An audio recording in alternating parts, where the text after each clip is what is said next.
Welcome back. We're discussing India's future under a BJP government led by Narendra Modi. On our panel, Junaid Qazi, president of the Madhya Pradesh unit of the Indian National Overseas Congress. He joins us from New York. Srinivas, Regula, active member of the Overseas Friends of the BJP, and Milan Vaishnav, an associate at the South Asia program at the Carnegie Endowment for International Peace right here in Washington, D.C. Let me get back to what we were talking about, Srinivas, and that was the BJP's economic policy. I mean, we've heard a lot about the success that Narendra Modi has had in the state of Gujarat. That state has seen significant growth. And I think the point that Junaid was making was that is he going to be able to translate that state's success Definitely.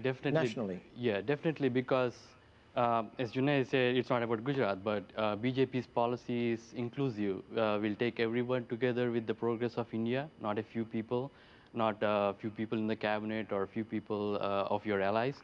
We'll take everyone into our stride and make the success. And I think Modi can deliver. And we have very sound economic policies which were laid out in our manifesto. Like we're gonna do if possible, we're gonna do the tax reform, which is, I think, most of the laws in India are archaic, carried over from the old British legacy. So reforming the tax code and stuff like that. And we have a sound foreign policy too. If you remember, after 1976, when Indira Gandhi first did the nuclear testing, it was the Vajpayee government that actually declared India as a nuclear state by carrying out further tests and actually coming out of the shell and saying that, hey, we are powerful, we are going to be the superpower, and we're going to do the nuclear test. And coming to the defense policy, the defense is in disarray in the whole UPA government. We have several submarines going down, and there was no responsibility. There was a tug of war between the chief of army and the government. And I think we will bring a very stable, dynamic India and make it a superpower. Okay. I think there are two concerns that need to be flagged here. The first one is that the campaign on the part of the BJP was remarkably vague about the kinds of economic policy priorities they would put into place. Now, it was intentional, it was strategic, they wanted to not get bogged down about the specifics, so I fully understand the decision to go in that direction. But now the time has come for governing, and I think there's some structural impediments to implementing a sound economic policy. For starters, everything we're talking about today refers to the lower house of parliament. The BJP still does not control the upper house of parliament, whose assent is needed to push through anything legislatively.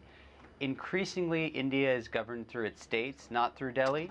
And so there are limits to what Narendra Modi or any other PM can do when it comes to issues that the states controlled. So that includes matters of land, labor, health and education, basic infrastructure. And lastly, India is in an economic hole right now. It has large deficits, it has high inflation. So there are certain trade-offs which have to be made, which suggests to me anyway that the improvement in India's economic fortunes, whether or not the best policies are in the heart and the minds of Narendra Modi, are going to take some time to come to fruition. Srinivas, what are going to be the party's priorities? Because as we heard there, I mean, India has to create something like 10 million jobs in the short term to maintain some kind of significant growth. So what kind of priorities are we going to see from this government? Yeah, the number one priority for the government is to give a clean governance, which has been lacking. So clean governance means anti-corruption and also taking forward the economic policies. We don't say that whatever UPA did is bad. There were some good economic policies carried out by Manmohan Singh's government. So we're going to carry that forward, and we're also going to build on that.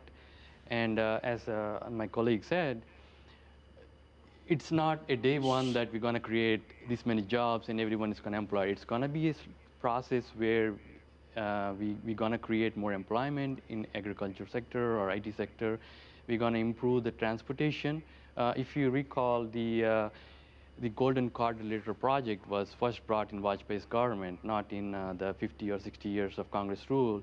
So we also have priorities to put investment into the transportation sector.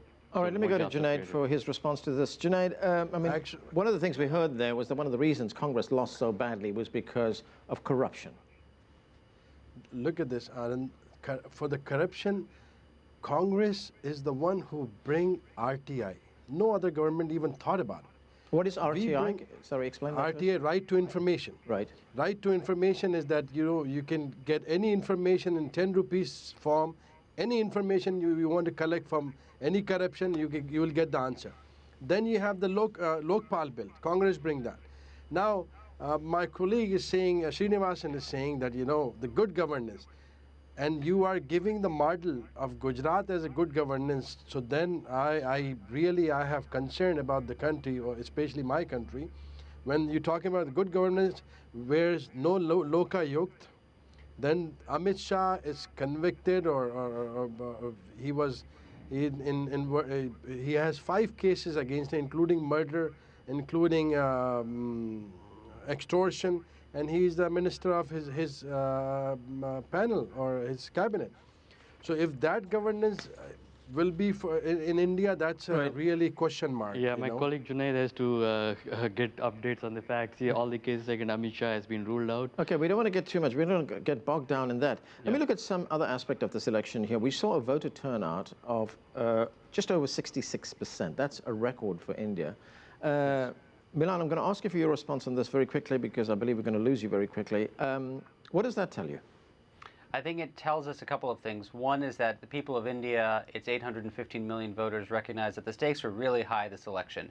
All of these issues we're talking about today have been thoroughly debated by Indians themselves, and they wanted to express their opinion. Number 2 is the management of elections has gotten much better. So the Election Commission has added more people to the voters lists, and so it's done a better job in the management and running of getting people onto the list so that they can vote. And I think the third is, let's give some credit to the anti-corruption movement that was led by Arvind Kejriwal and colleagues, which morphed into a new anti-corruption party called the Aam Aadmi Party, which helped to galvanize people in the middle classes who had traditionally not participated in active politics, who had not voted, who had not really been part of the mainstream political process. Yeah, we have to say, Milan, that party didn't do as well as one would have expected. That's true. No, it did not do well. It's only going to end up with fewer than 5 seats. But the point I'm trying to make is that it turned on a light bulb in many people's heads that politics matters, that as much as we rely on private services, whether it's doctors, health clinics, security, at some point we need to improve the quality of the state and state functioning in India. And the only way in which one can do that is to take an active interest in political process and democratic politics. And I think that's a shift. Okay, Junaid, do you want to respond to that? As Milan said, in some way, the quality of the state has to be improved. Oh, definitely, yes. No doubt about it. India needs to improve so many places, and definitely the population of country is growing.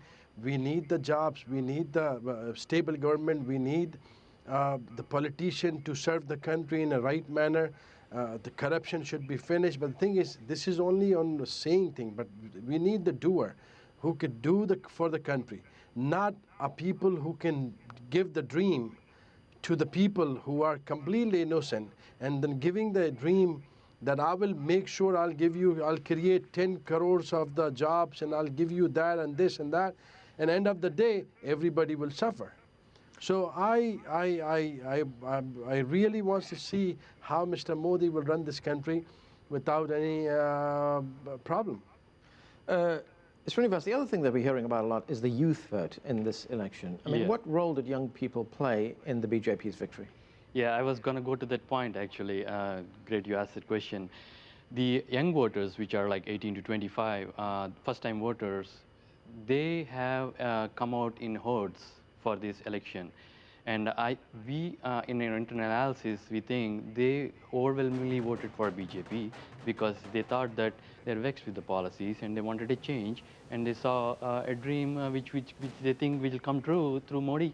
And I think they overwhelmingly voted for BJP. Okay. Junaid, here's a question that I've seen. Is it time for the Congress Party to get rid of the Gandhi dynasty? Actually, no. It's not. We need to remobilize gather again, rethink again. We need to work on our organization. Gandhi family, they are devoted to this country. They give everything to this country. They give their life to this country. So Gandhi family will remain the same as where they are right now for the Congress Party. Then only the situation is that Congress need to rethink and gather their energy back again and come back and bounce back again in the next elections. Okay, let me ask for Milan for his view on that. So what does Congress have to do now? Well, clearly Congress needs to introspect. I mean, they've suffered their worst defeat ever, struggling to get even 50 seats. The lowest they've ever managed to get is 114 seats in 1999. So this is a historic defeat by any measure. So I think they need to do a couple of things. One is they certainly need to resolve the leadership question. I think that there can be a role for the family, but Rahul Gandhi, as the heir to the Nehru Gandhi dynasty, needs to make a decision. Does he want to be the leader of this party and run it day to day, or does he not? If it's the latter, he can still play a role similar to his mother's, where he is the party president, where he plays a role in convening people. He is the family remains the glue which keeps the party together, but then give over the reins of the day-to-day operations to somebody else. The second is to really invest in, from the grassroots, state-level leadership. I think one of the secrets to the BJP's success was that it was in some ways very decentralized, that the BJP has a second tier of leaders in states which have allowed them to be successful at the state level, and that has obvious spillovers for how you do in national elections. And the last thing is, if the Congress Party wants to be a player, and I think they should be a player, I think it's healthy for Indian democracy to have the Congress be a player, they need to come out with an agenda that's forward-looking, that's aspirational, that speaks to the youth, that speaks to the urbanizing population, that isn't resting on the laurels of 1947 and what happened in the first term of this government. It really needs to be something about the future. Okay, that's where we have to leave it. Junaid Qazi in New York, Milan Vaishnav talking to us from Washington. Thank you very much, and thanks to Srinivas Regula here with me in the studio as well.